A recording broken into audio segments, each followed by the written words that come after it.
Once again, the apartment across the alley is making enough noise to wake the dead. But this time, personality B takes over, and Patience breaks down the door of their apartment and goes Stone Cold Steve Austin on their speaker system.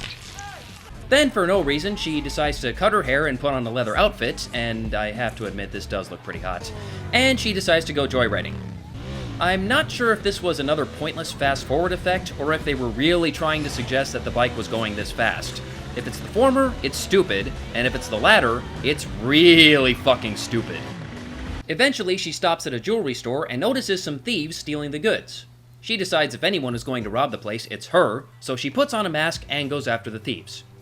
You boys thought you could come in here and steal all these beautiful things? What a perfect idea. Oh god, Eartha Kitt, you ain't. So then we are treated to an action sequence that's physically impossible in pretty much every way. I don't care if she's supposed to be a cat. Cats are still bound by the laws of gravity, they do not know fucking capoeira, and they most certainly cannot teleport. So personality A wakes up the next morning and realizes what she's done, and she somehow returns the jewels to the store while it's being investigated by police without being seen. That's gotta be the most inept police force ever.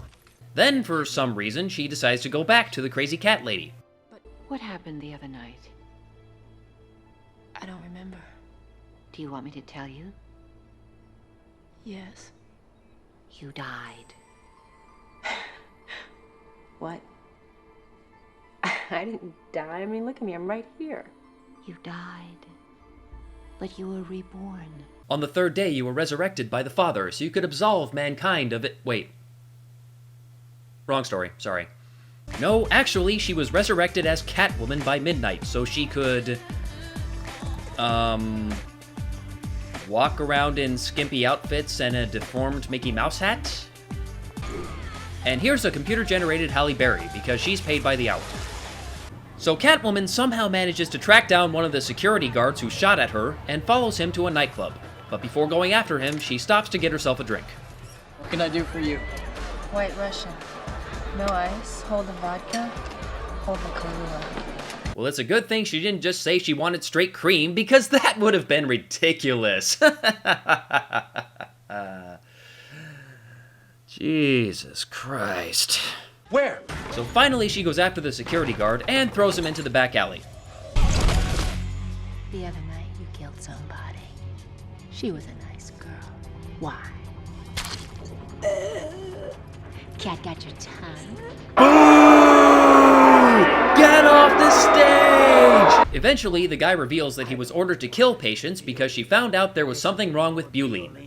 So she goes to the warehouse to get some answers, but all she finds is the recently murdered scientist who discovered Butylene's toxicity. Once the janitor sees her standing over the body, Catwoman is blamed for the murder.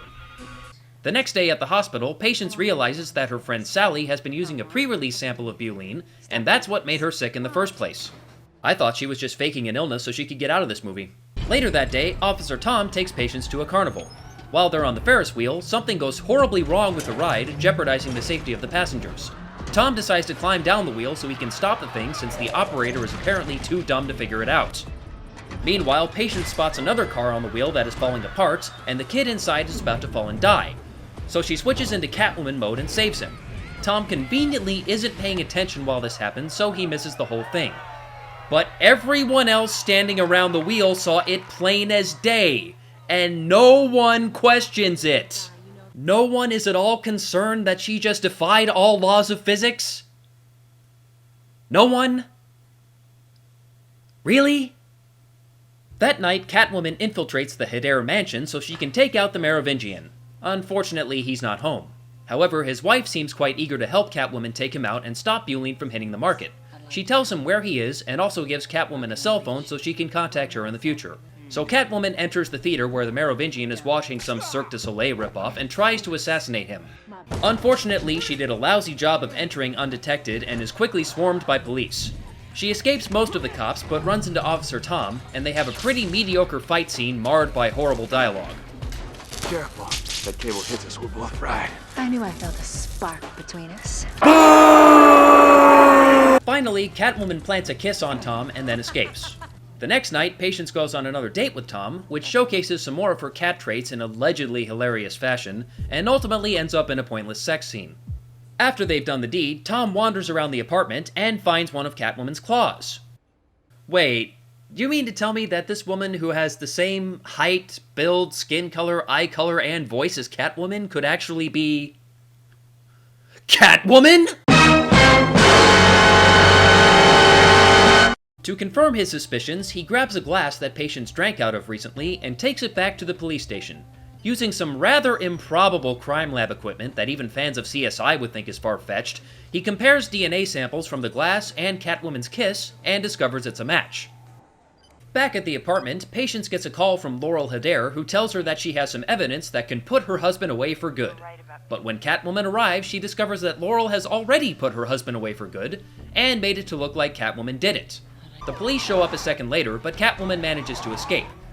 However, when she gets back to her apartment, Tom is there waiting for her, and he takes her directly to jail. She does not pass go, she does not collect $200. While in jail, she gets a visit from her feline friend, Midnight, who squeezes through the bars and into her cell. You know, Lassie would have brought me a key. Bitch, do I look like a fucking collie? So Patience figures that if Midnight can squeeze through the bars, why can't she? Fortunately for her, the bars are made of rubber and bend quite easily. Okay, why did she even have to squeeze through the bars in the first place? Clearly she can teleport through walls. So after escaping from jail, Patience begins her quest to prove she's not a criminal by... stealing a car. You're doing it wrong! Back at the Hedare Corporation, Tom confronts Laurel and manages to fast-talk her into a confession. But just as he's about to arrest her... You shot me right in the arm! But before she can finish the job, Catwoman shows up and saves him, and the two try to escape. Ultimately, they separate, and Catwoman goes after Laurel, taking out a security guard along the way. Meanwhile, Tom lies in wait and ambushes another guard. Is it just me, or is he functioning remarkably well for a guy that just got shot? I know it was in the arm, but still. Finally, Catwoman finds Laurel, and the final battle begins. Joey Styles, if you please. It was Catwoman lands blow after blow, but for some reason, it doesn't seem to be affecting Laurel at all. And you're not gonna believe why that is.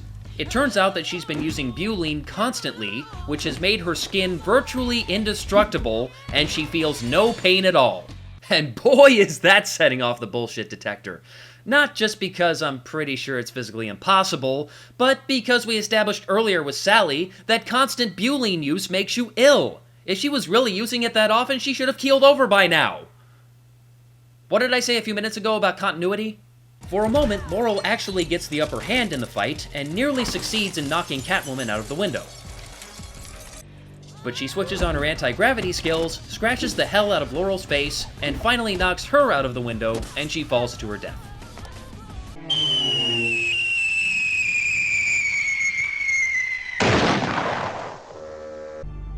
I might not be a hero, but I'm certainly not a killer. But you just... ah, fuck it, I don't care anymore. So Patience is cleared of any wrongdoing and is now a free woman. And that's pretty much it. After that, the movie just kind of ends. Which I guess isn't a bad thing. This movie was wretched from top to bottom. The acting, the dialogue, the story, the direction, everything was wretched.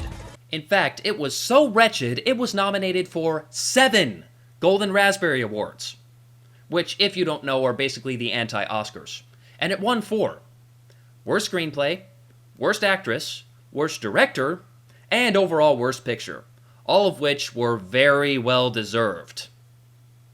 But despite her horrible performance, I do have the utmost respect for Halle Berry. Because unlike most Razzie Award winners, she actually had the guts to show up and accept her award in person.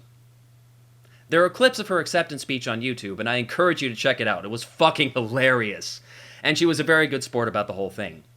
And to be fair, Michael Ferris, one of the writers of the screenplay, also showed up and accepted his award, although he did so at the next year's ceremony. They may have made, in Miss Berry's own words, a piece of shit god-awful movie, but at least they know they made a piece of shit god-awful movie. And knowing is half the battle. G.I. Joe! I'm the Smeghead, and Hollywood can suck it.